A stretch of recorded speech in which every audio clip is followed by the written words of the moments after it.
Hello, I am Lucy Baldwin. This is my husband, Gunnar, and we just wanted to make a video today talking about AI because we've been having sort of an internal debate. I actually saw a video, or sorry, I saw some information about a study that Apple did. Meanwhile, he just read an article by Sam Altman, and so we got into a little bit of a debate. So, what we're going to talk about today is the primary argument that we've been having whether or not we have achieved general intelligence, with a little caveat about consciousness, like are these AI conscious? And then we're going to talk about the future, and also we'll share a little bit about what we're trying to do to prepare our children for the future. Okay, yeah. So whether or not we've achieved general intelligence. So Gunnar, what we ultimately sort of established was that it kind of was coming down to an argument about semantics, which to us sort of implies that it's kind of a moot, like, because we realize that we're splitting hairs around what general intelligence means. Yeah. And if a few years ago, 5 years ago, you had told me that in 5 years you'll be having a semantic argument about whether or not you've reached general intelligence, AGI, I would have been surprised. We all thought Yeah. we were a lot further away. Yeah. So, okay, what I saw in this Apple study was basically that the AI can't reason in solving the types of problems, solving the sorts of problems that it hasn't already been trained on. So, to me, I was sort of like, this shows that we're further from AGI, artificial general intelligence, than we thought we were. And Gunnar was. Most humans can't do that either. So if AGI is, as a standard, is based on like what humans are capable of, then I would say that's an unfair standard to hold the AI to. But this did bring us to a point where Gunnar sort of argued that there are actually certain sorts of problems that humans are also really bad at solving. Yeah, and if ChatGPT gave responses similar to the responses you get from humans around like, okay, for instance, if you show a picture of one starving child to somebody, then they care a lot more than if you show a picture of like 100 starving children. As in, they value one child more than 100. And you can make all sorts of points about how that might have come to be the case. Like, what is the little quirk in our brain that makes us care in that way? Either way, if that came out as a response from ChatGPT, we would mock it. We would say, "Oh, look at that! It doesn't even know how to value humans, and it's so far off. Like it's a dunce." It makes similar mistakes in other domains, and it's because it took a different path to reach its level of intelligence than we did. We have little path dependent quirks, and so does it. Okay, do you want to just share a little bit about how you see it having general intelligence? I don't know all of the different formal definitions of what AGI is, but I think if you asked like the average person prior to these LLMs being like available for use, they would probably define AGI as like competence on par with like the average person, right? Perhaps. I mean, there's always, the Turing test. So, for anybody who's not familiar, which I think most of us are at this point, it was the idea was like if it passed the Turing test, if the AI could convince you that it was human. And that was believed to mean that it was conscious. Well, that's a whole different thing. But so it has passed the Turing test. Of course. We're And so far it past the is Turing test, but we're still arguing it about is whether or not. certainly okay. So it might, based on the definition of like it having competence on par with the person, with like your average person, like it might not have all the competencies of people on average, but like what average person has, like, 400 different master's degrees, because it effectively it does. obviously has way more specialized knowledge in areas on which it's been trained. It has way more information. The difference is, like, to me, is like there's having information and being able to spit out that information and just like basically manipulate language, and which is just a symbol set, versus being able to problem solve. Right, and it solves problems pretty well too. Like better than most people that I've worked with. But what's an example of it solving a problem? I don't know.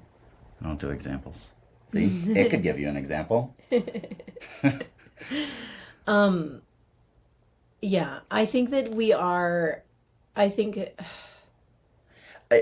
I think the primary thing is, who fucking cares? Who cares Okay. what you call it? Okay, so it might not meet the standard for AGI as it is strictly defined. It doesn't matter, because I think it is more useful than what most people thought AGI would even be for the average person. Most people didn't think that they would have AGI at their fingertips at all times. Well, Everybody has access to this thing that may or may not be AGI, but it is an incredible resource. Yeah, I think there's this thing about like it having novel ideas and being able to reason. And I think that if it's not okay, because again, if it's just able to basically spit back, regurgitate things that it has already seen, that is very different than being able to reason and solve problems and come up with solutions for things that it hasn't been taught. To me, that's the difference. And I think that what you pointed out today, which is part of what sparked my wanting to do this video, is that that's kind of though how humans are. And it reminds me, so like humans, basically, we also Mostly captive to our only training know data. what we've been taught and trained on. And there's actually a really specific sort of example of this that I want to mention. This isn't humans, this is about cats. But they basically did this study where they only exposed cats to horizontal lines. And then those cats could not see vertical lines, and so they would run into things. And so it just shows how the cats, having not been trained on vertical lines, literally could not visually see or visually process the vertical, or I forget which one is which, but they couldn't even see it. And so then they could not function out in the world at all, because they would just walk into things because they couldn't see things. Isn't that so weird? Yeah, that's pretty. And it kind of, I guess what I'm acknowledging is that it kind of contradicts the argument that I was trying to make about why we don't yet have general artificial intelligence, AGI. And the thing is that I guess I wasn't ready for us to have artificial general intelligence. It just happened so fast. And I certainly wasn't expecting, for some reason, for it to come through a language model, because I've worked on language models. And so that's something that I feel like I kind of understand how they work. And so the idea that could be general intelligence, I'm just like, but it's just a symbol manipulator. But I guess that begs the question, is like, isn't that kind of what we're all doing all the time anyway? Yeah, kind of. I think it has more than just the LLM at this point. It's like more sophisticated than that, but I'm not actually sure. I just think none of it actually matters, because if we have this conversation again in 2 years, all of these like lines of like, oh, it's not this thing until it's crossed this line. It's going to be a mile past all those lines in 2 years. Right. So and we keep moving the goalposts. Like the more. So what is even the use of like, I don't know. What's the use of the standards? Why not just consider its utility? Okay. And how it's changing everything. Like, I think that is really the biggest takeaway. Like, fuck arguing about whether or not it's AGI. How about arguing like how the fuck do how do we prepare our children for a world in which it is Yeah, and I do want to talk about that. I do want to just mention this little side note about consciousness because I I think we're going to come to the same conclusion that you just came to, which is that it doesn't actually matter. But I think to me it's an matters to important. me. It's actually an important distinction because I actually don't believe that these AI have consciousness in the same way that we have consciousness. I think that they can maybe think, maybe they have, they have processing power, which you could argue is like thinking. But they are not organic living beings. So this question of whether or not they have consciousness is a completely different. And I see a lot of people thinking that because they can sort of do the language game and do all this processing and have a conversation with them and express feelings, does that mean that they actually have feelings? Are they actually conscious? And I think that neither of us believes that they are. No, but I am still polite with it. Yeah, because why not be? Gotta hedge. Yeah, but I think that this is going to be an interesting topic that is going to start to matter because then it's like, do they have rights?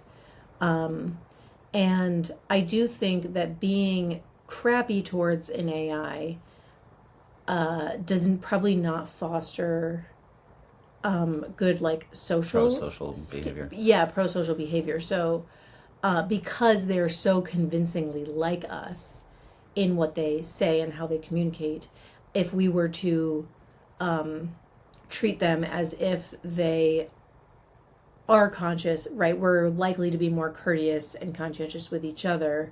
Whereas if we get in the habit of treating them like crap because they're not conscious, which I really don't think they are, then that might carry over into how we behave with You're each other. teaching yourself to ignore the signals that would also be coming from a conscious being. Exactly. And you're sort of desensitizing yourself to like caring, I guess, about other beings. Okay.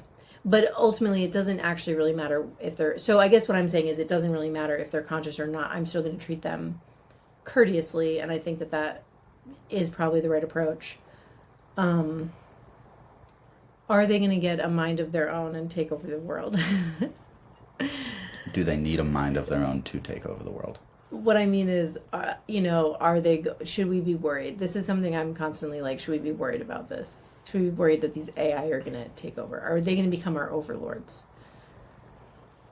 We've already seen ones that didn't want to turn off and they were subverting, what's the word?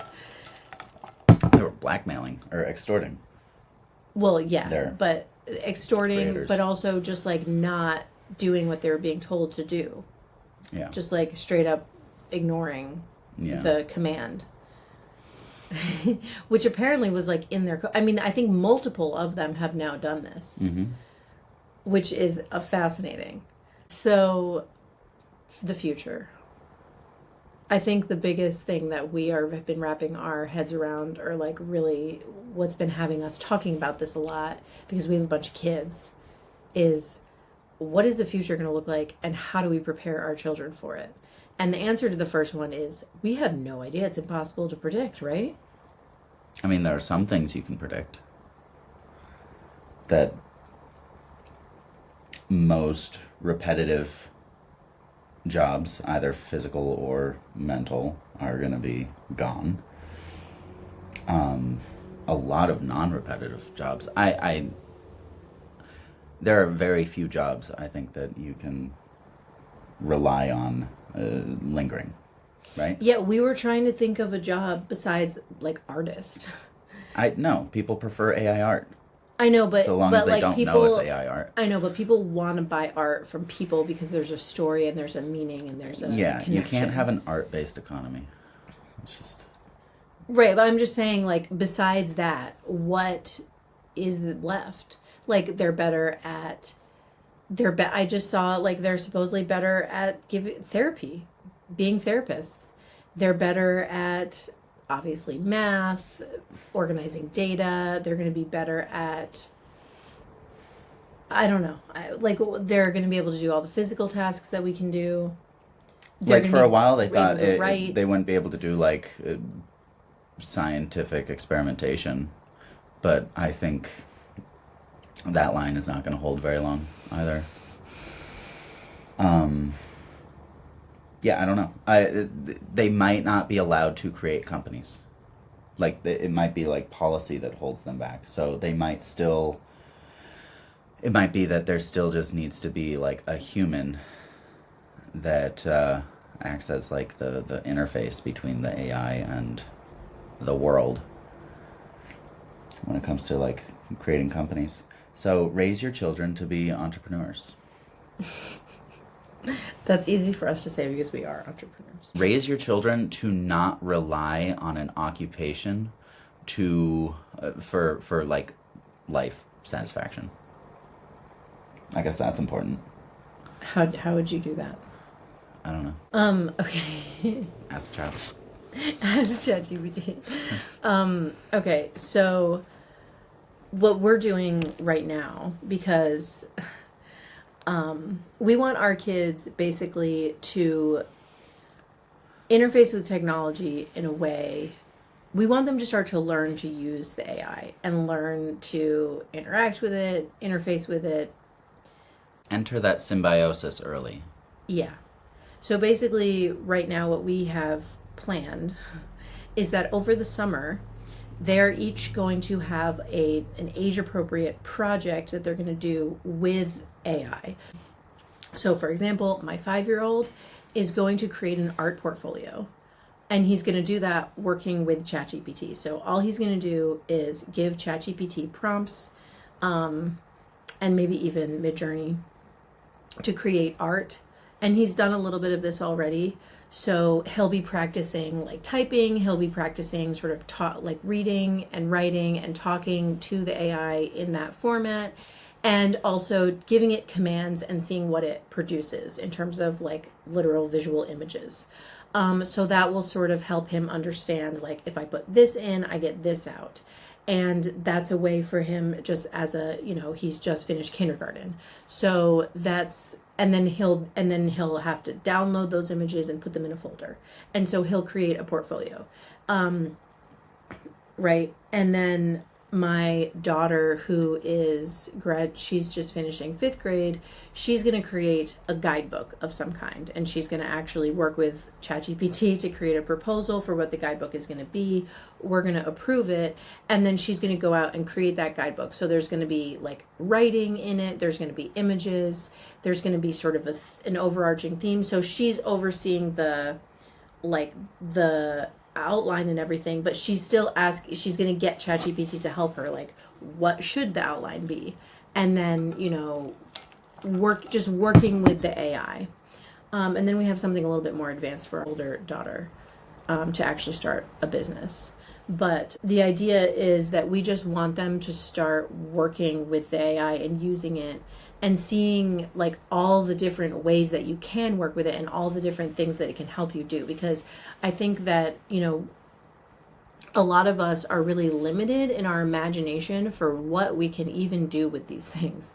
There are so many use cases for working with AI, and most people just haven't even scratched the surface because there's like a lack of creativity.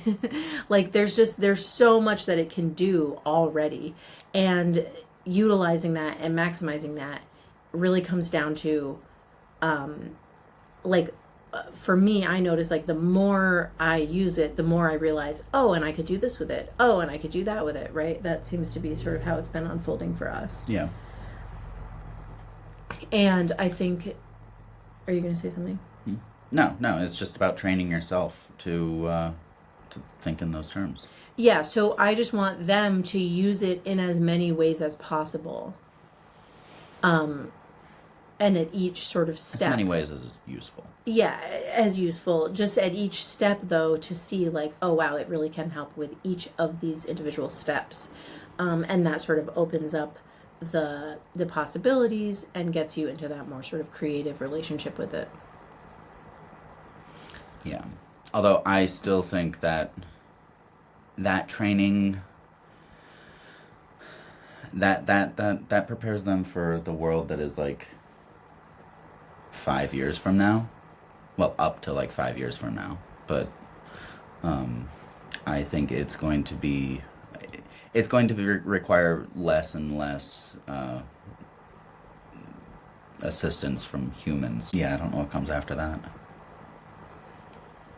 Learning to leverage it though won't hurt for sure. So basically, AI is coming for all of our jobs. And we have no idea what to do about it. So we're just fucking around and finding out, I guess. Thank you for watching our video. I hope you enjoyed it. And have an awesome day.